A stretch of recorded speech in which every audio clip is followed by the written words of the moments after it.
Hey everybody, I'm Scott Richards and I am your current host of Train Talk, one of the hosts, and here we are on this magical train going through Pennsylvania, Oregon, and we're going to be talking to some very interesting people. So buckle up everybody on the train.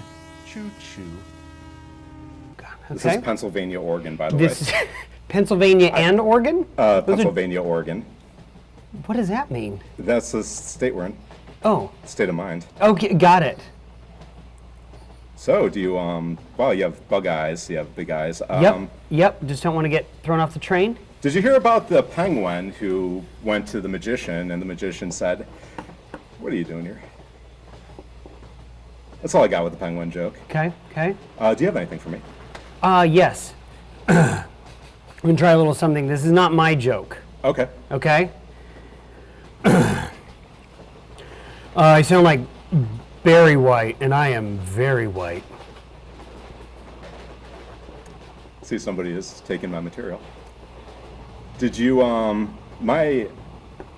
what do you think of leaves in fall? Because I heard that it's elk mating season. Oh. And supposedly the elks pee on each other to make, I'm going to retract that. Supposedly the elks are fun. Do you have anything for me?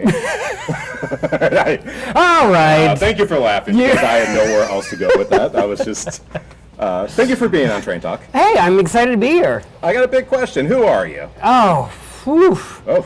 That's a small question. I'm not a big guy, so that makes it easy. Yeah, I grew up in Northern California. Okay. Yeah, which is what I call the Bible Belt of California. Like, you don't realize this, but have you ever driven up the highway going, 99 from Bakersfield up to Sacramento? That's sad. There's all these signs on the side of the road, and it's like, Jesus is Lord, God is King. Oh, really? Gavin Newsom is the devil. Like, just all up and down the freeway. I don't know if you've seen those, but that's where I grew up. And I was pretty religious growing up. Like, I thought I was going to be a pastor. Really? Yes. So you were brought up going to church like every Sunday? Basically, and it's like my parents weren't even that into religion. Yeah. Like, we went to church, we're Lutheran, which is like kind of Christianity light, I feel. they're not big evangelicals. They don't go out, they don't preach, they go on Sunday, and that's kind of it. Sure. But I got involved in the Baptist church after my grandmother passed away. Interesting. And that kind of what took me into it. And I really enjoyed it because for me it was like moving people, moving an audience. Yeah. And that's why I got into acting. It was like, to me, it was either being a pastor or being an actor. That's so interesting. That's your inspiration for, I love that. Because I feel like they're very similar. You're both trying to emotionally move an audience. Yeah. Both reciting made-up stories. So, it's like, it's kind of the same thing. I didn't realize both was going to take a vow of poverty. That's the surprise. So do you still practice the religion? Or? I don't. Okay. I don't ever see me really going back to like organized religion. Sure. Just because, we can talk spirituality, we can talk about God, but as soon as you create an organization around it, yeah. I feel like organizations live to protect themselves. Fair. And that then eventually could hurt the individual, especially when it comes to something as personal as belief. It's hard to kind of combine those two things, Absolutely, yeah. Yeah. And something I find fascinating about you is you're big into acting. Yes. And you teach, but you teach in a interesting location. So during the pandemic, I worked at an old folks home. Okay. Which was the hardest job imaginable, except for maybe the hospitals, of course. But it was tough. And I really loved it. So now I do an acting class. I don't work there anymore, but now I teach the seniors acting, which having a bunch of 90-year-olds in an acting class is fantastic. Tell me about, is there any, are there like these really raunchy plays they have to do? Like, are they? Oh, this week I'm looking at new pieces for our next performance. Right. One of them requested, I want something from the vagina monologue. I thought, great. Good for them, though. I love that. Yeah, they have, I think acting actually gets easier as you get older. Okay. Because you're more connected with life, like you have more experience. Like, I also coach at an acting studio and help people with their self-tapes. Oh, good for you. And when I'm coaching some of the younger actors, It can be tough because I was like, well, imagine like, I know you don't know this experience exactly, like whatever the scene is. And I said, imagine you're kind of in this situation. Do you have something similar? And these young kids would be like, nope. And I was okay, well, you're supposed to be crying or something devastating that's supposed to be happening. Right. Whereas the old folks, I'm like, do you have any experience that feels like this? And they're like, I don't know, 20 different experiences that are similar to this. And we just talk for a second and then we're into it. Like they already have all the life experience. So acting out any scene, they're like, yeah, I've seen all this. I feel like it's teaching me as an actor too. Like they have stories that I think I'm going to keep with me forever to then add to my acting as I get older. So it's great. I really, really enjoy it. Good.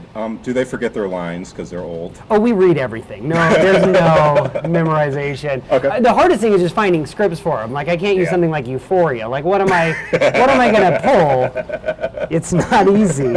I pulled Golden Girls, but they're in their 90s. Like Golden Girls, they were in their 60s. They're 30 years too old for the Golden Girls. Oh, I don't know how you accept that. That's rough. We still do scenes wrong because I'm like, why not? But they're like, oh, you're calling me old even for TV standards. Yeah, a little bit. I'm like, yeah. One of the funniest things, one of the women in my class, she wrote for Maude, the TV show. I don't know if you're familiar with that. It was B. Arthur's character that spinned off from All in the Family. No kidding, really? And she wrote this episode that was like famous in TV history, good for her. where That's awesome. Maude has an abortion. Interesting. And one of my actors wrote it. That is so cool. So when you talk about like, you think old people, they're like, oh, they're not very progressive, or they're like, how are they, been able to relate to some of the politics now? Like, they were the front runners for a lot of the progressive policies that we see, which is neat. So it's easy, obviously they're gonna be like, yeah, vagina monologues, bring it on. That's nothing.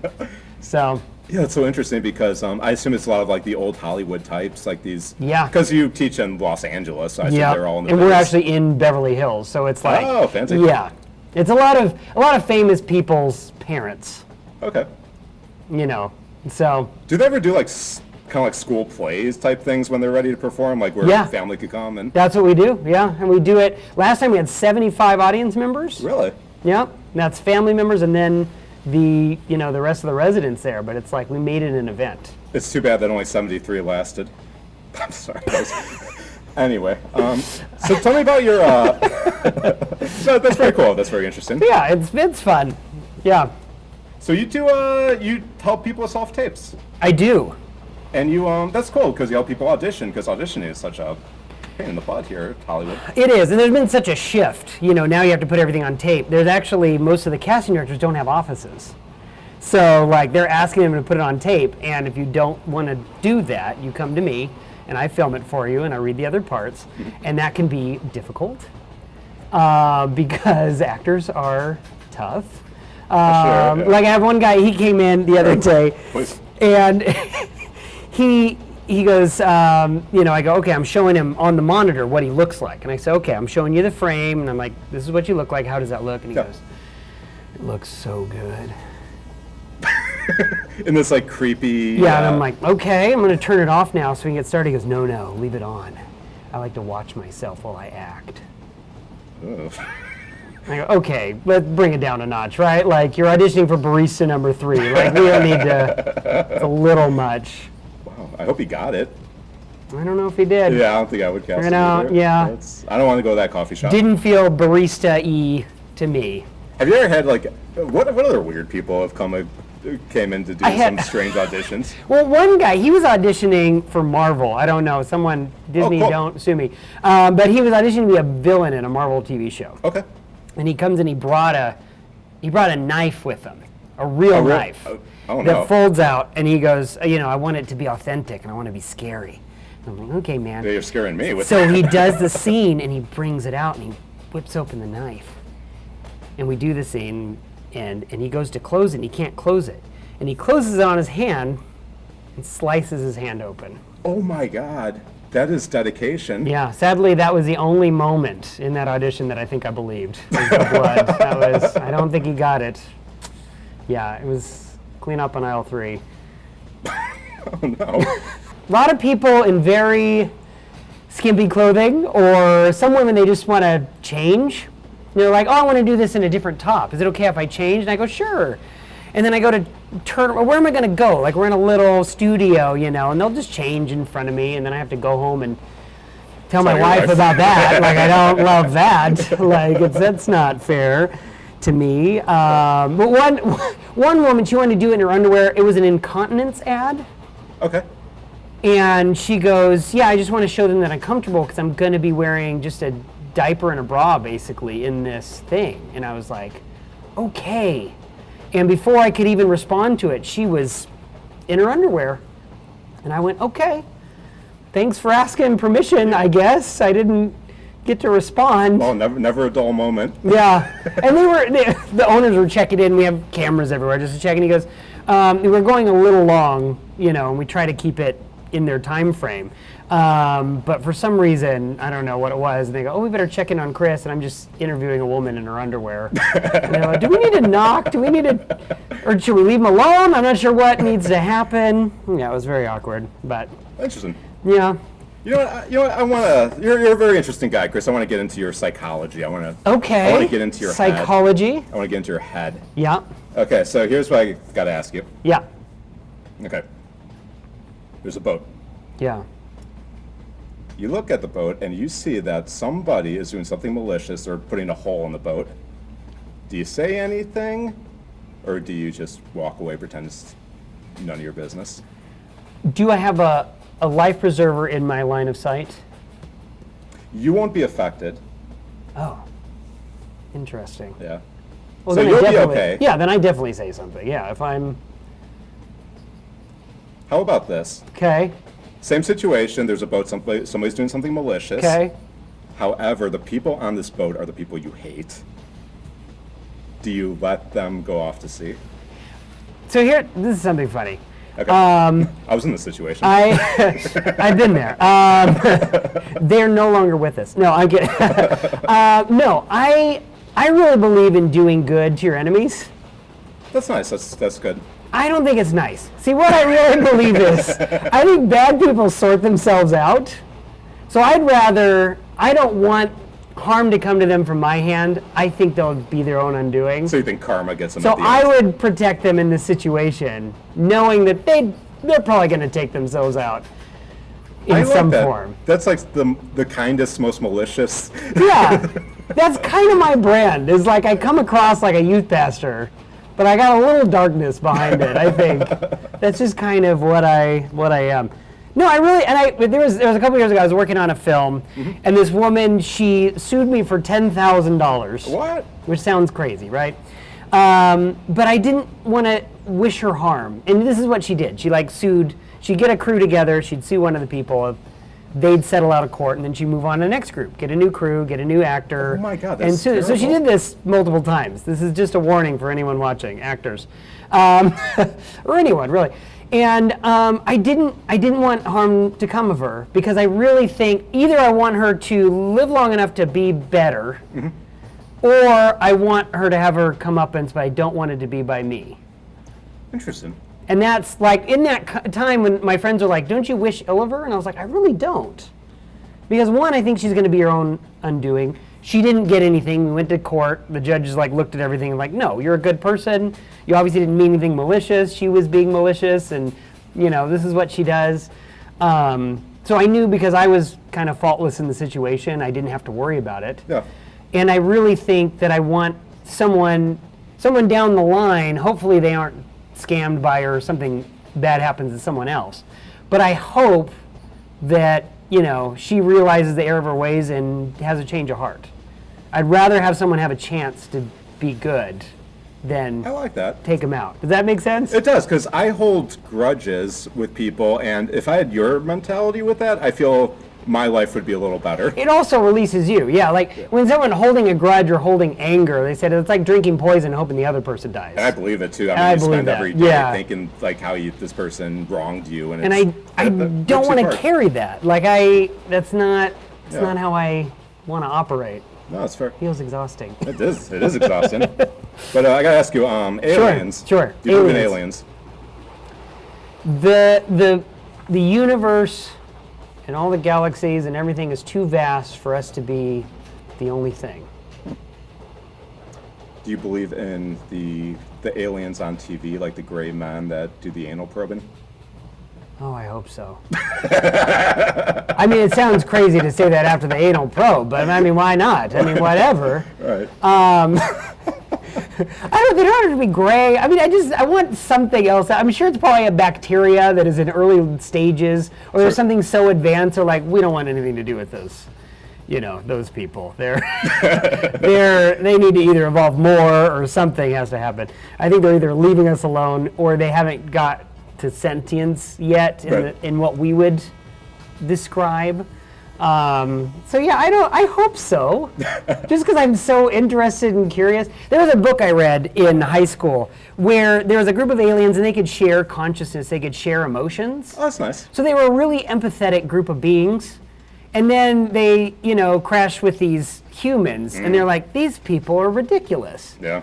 And I just thought that was really interesting. Like, I hope there's other life forms out there to teach us maybe something. I hope so too. I don't know what we would teach them, but nothing good. something good. I think. We'd have something. Because I want to get a little deeper inside your noggin. Okay. So I'm going to ask you a couple words. You pick the word that resonates to you, the one you would prefer. Great. So, do you like David Bowie or Madonna? Oh, David Bowie. Cher or Whitney Houston? Whitney. Marijuana or alcohol? Alcohol. Heroin or tacos? Yes. Pick one. Tacos. Tacos mixed with heroin or ketchup mixed with baking soda?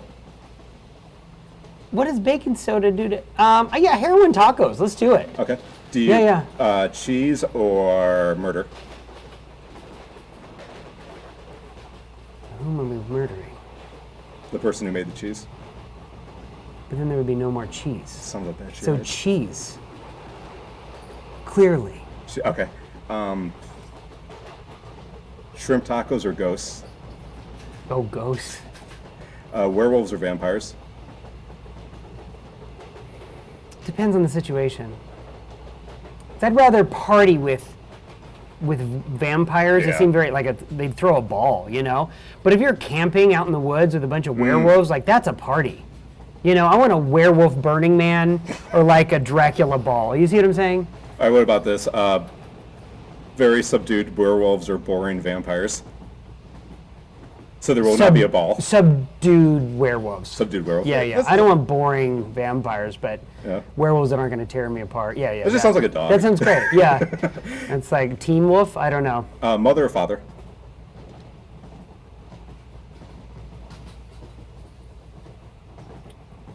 Father. Grandpa or grandmother? Grandmother. Thank you. So, I have another question for you. I feel like I should ask more follow-ups to that last one. Continue. Okay. You have an hour left to live. Yeah. What do you do? How do you spend it?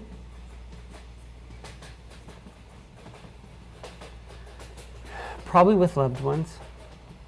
Unless they recently pissed me off. Then, Paris? I don't know. Let's go crazy. You only got an hour, though. Yeah, I mean, orgy, let's do it. Again, it depends on where I am with the fans. So you'd be more about the debauchery than like just the anarchy? Or? I'm sure, if I'm being honest, I'd probably spend it with loved ones. Good.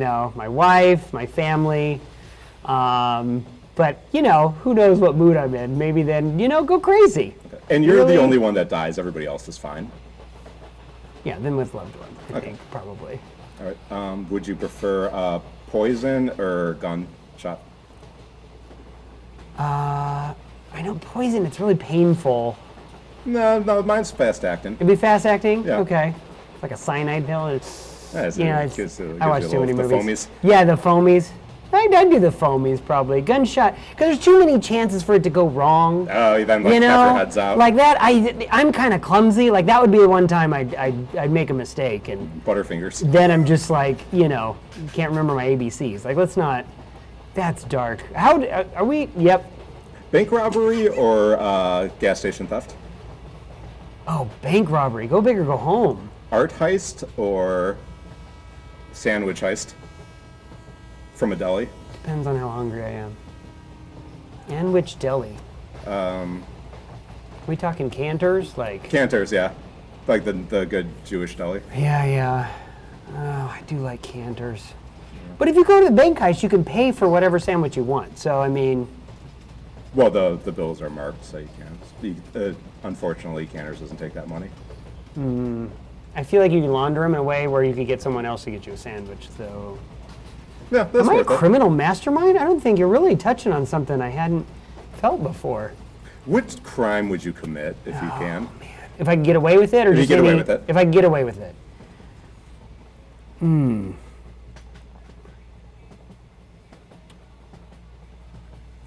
Public nudity? I don't know. I don't.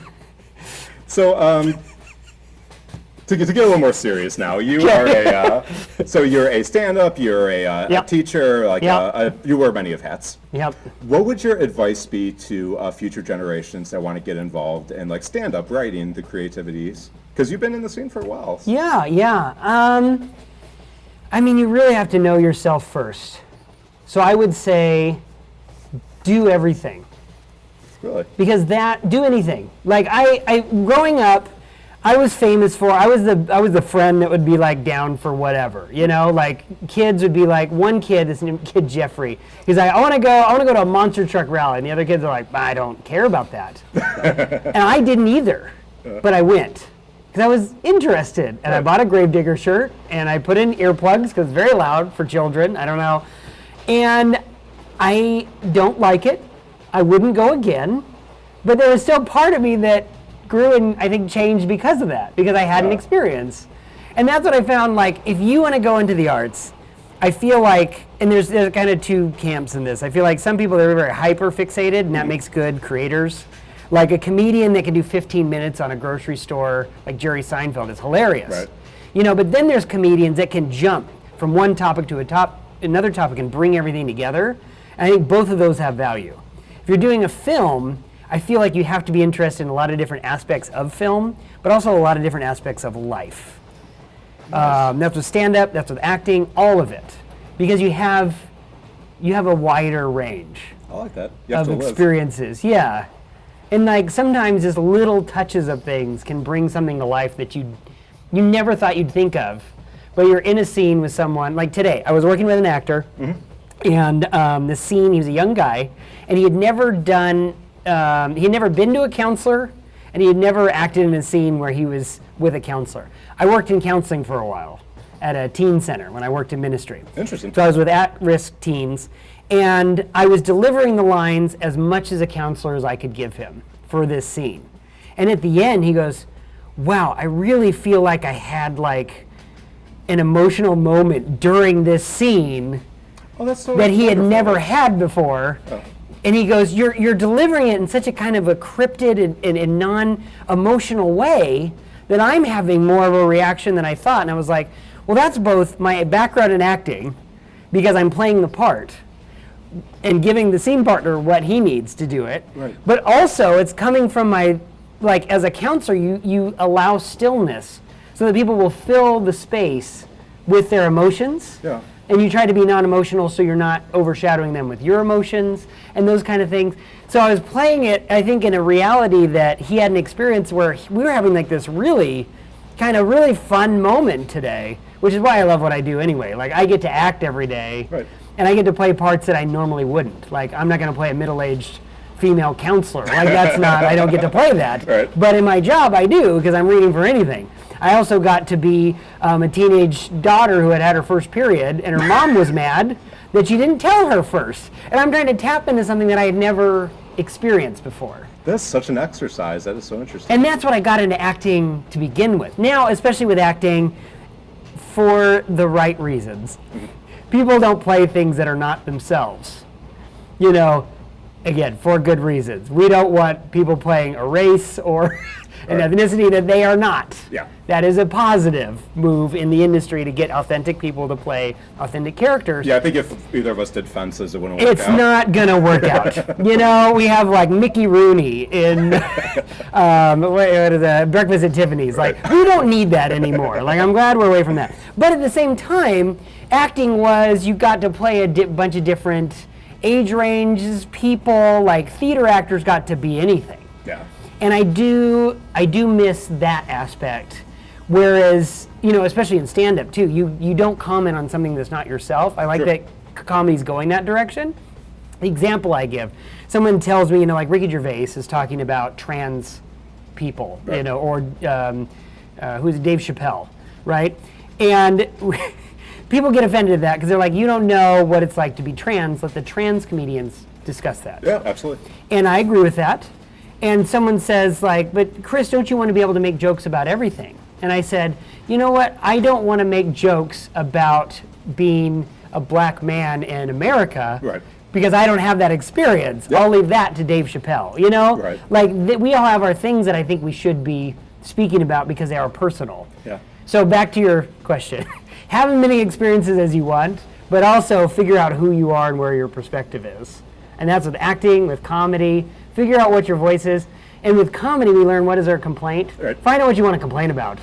Because that transitions into acting too. You'll see a role where you automatically just get it. Because you understand what this character's going through, and it's something that you experienced that emotionally affected you, or the joke, a good stand-up joke. You're complaining about something, and whether the people experience it or not, they feel it. Because you feel it. It's something personal. So. That's such a great way to look at it. Thank you for that. You worked with at-risk teens. I did for a while, yeah. How did that go? That was interesting. It was in a little place called Lodi in Northern California, the edge of Stockton. Okay. So we had a little bit of on either side of the tracks kind of feeling. Sure. Stockton was then voted one of the roughest cities in like Forbes magazine. It was the worst place to live like 3 years running while we were working there. So it was interesting. Teens, you know, they just want to be heard. Yeah. That's the biggest thing. So we were running, it was basically like a after school program, and I have a funny story about that. An after school program where we invite kids and just listen to them, be there with them, support them. We had homework help and all those kind of things. I also did some lessons with them.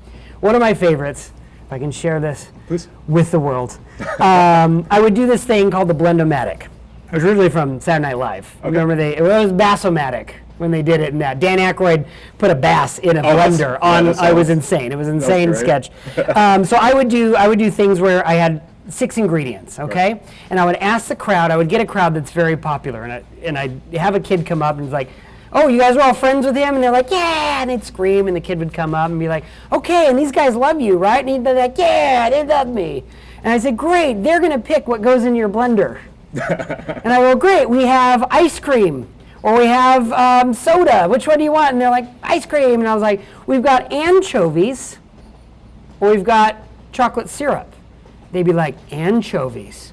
Oh. And then I'd be like, you know, we have, whipped cream, or we have cat food. And they'd all scream cat food, and the kids like.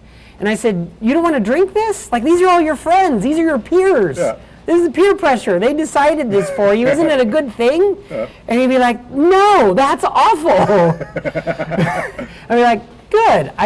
Have we learned our lesson today? Don't trust the crowd. Like, they don't always have your best interests. Right. And one time I did this, and the girl was like, no, I'm still going to drink it. And I was like, no, you don't have to. You don't have to. Like, the point's made. And she goes, no, I'm going to drink it. And I was like, no, please don't. And she goes, no, I have to. And I was like, oh, this is a different psychological thing that I wasn't prepared for. She's like, no, I want to make the crowd happy. And she drinks it. And I go, okay, spit it up. We had a trash can there. Like, no, spit that out. And she goes, no, I'm going to.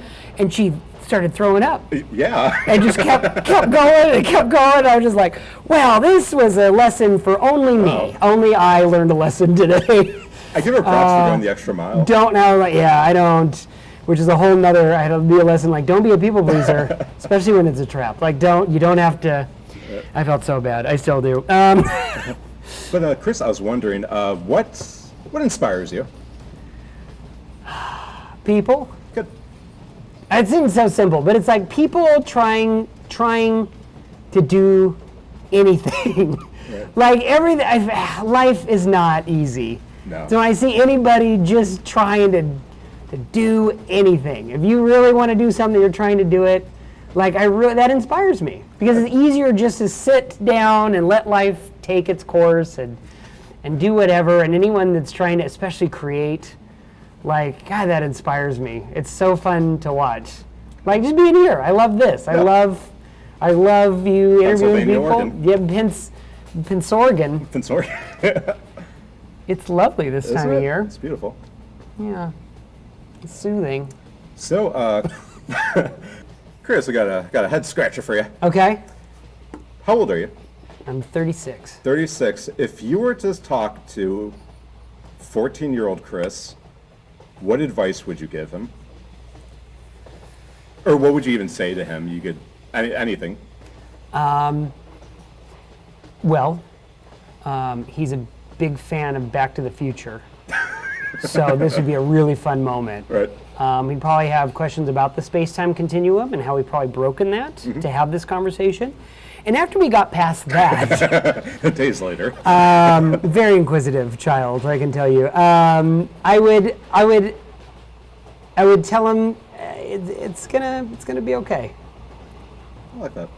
because all the goofiness, all the stuff that you might be getting in trouble for now, will be an asset in who you are later. So, don't change.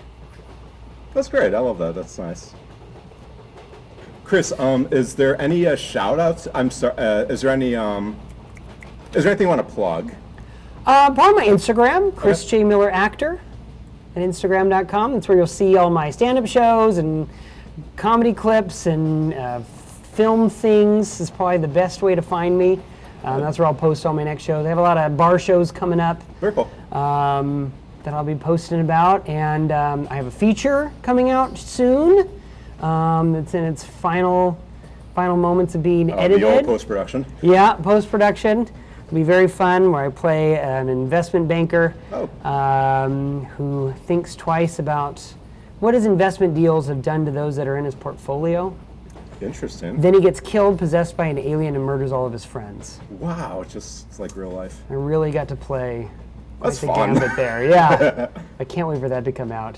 I just realized I shared probably too much about the plot, so I'm not gonna say the name of it. Okay.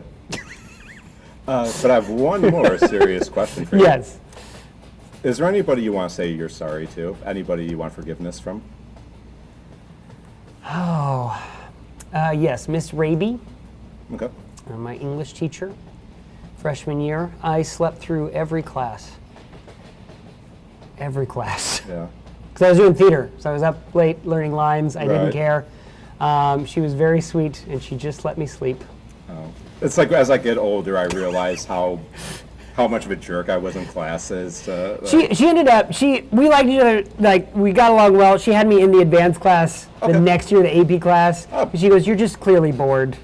And I was like, "Yeah, kinda." So she had me in the AP class, and she was great, yeah. So, Okay. yeah, so I think all is forgiven, but I do think about that. I'm like, I could have started drinking coffee young or something, like Yeah. something. I could have got my stuff together and Well, Chris, Stayed it looks awake. it looks like your train is about to stop. So thank you so much for being on Train Talk. in the middle of nowhere? In the middle of nowhere. Oh, okay.